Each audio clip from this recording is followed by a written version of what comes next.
So hi guys, ట్విట్టర్లో fan war అయితే జరుగుతుంది. ఎన్టీఆర్ అన్న ఫ్యాన్స్ వర్సెస్ ప్రభాస్ అన్న ఫ్యాన్స్. అసలుకి ఎందుకు జరుగుతుందో ఎవరికి తెలియదు. బట్ కానీ ఘోరంగా ఒక ఇమేజెస్తో, అంటే some Prabhas images with no hair అలాంటి పిక్స్ వీళ్ళైతే ట్రోలింగ్ అయితే చేశారు ఎన్టీఆర్ అన్న ఫ్యాన్స్.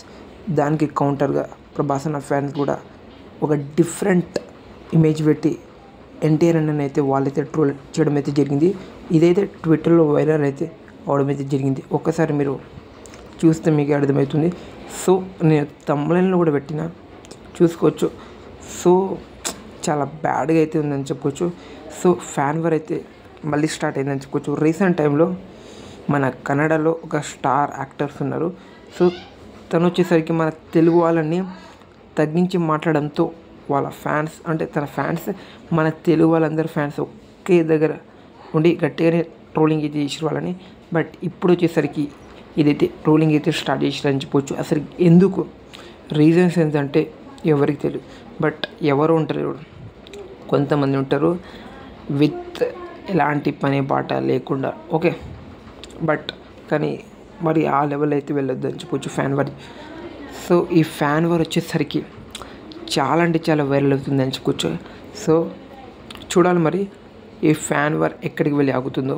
సో ఎన్టీఆర్ అనే ఫ్యాన్స్ వర్సెస్ ప్రభాస్ అనే ఫ్యాన్స్, ఈ ఫ్యాన్ వార్ గురించి మీరేమనుకుంటున్నారు కామెంట్ చేయండి. సో మరి చాలా డేంజరస్గా అయితే అవుతుందని చెప్పుకోవచ్చు fan war in Twitter. So మరి చాలా అంటే చాలా ఒక రకంగానే ఇమేజ్ అయితే పెట్టి ఎంచుకోవచ్చు. ఎందుకు అనేది క్వశ్చన్ మార్క్. వాళ్ళిద్దరు ఫ్యాన్స్కి తెలియాలి. ట్విట్టర్లో చాలామంది బ్యాచెస్ ఉన్నారు. So waste of the time. మరి మీరేమనుకుంటున్నారు దీని గురించి అనేది కామెంట్ చేయండి. నేనైతే ఆపాలనుకుంటున్నా. సో మీరైతే ఫార్వర్డ్ అయితే చేయండి వీడియోని, చూద్దాం. వీళ్ళు అంటే ట్విట్టర్ బ్యాచ్ ఉంటారు కదా, వాళ్ళు మారుతారా లేరు అనేది let see. So fan war is not for good, అది మీకు కూడా తెలుసు. See you next video. Thank you for this video watching.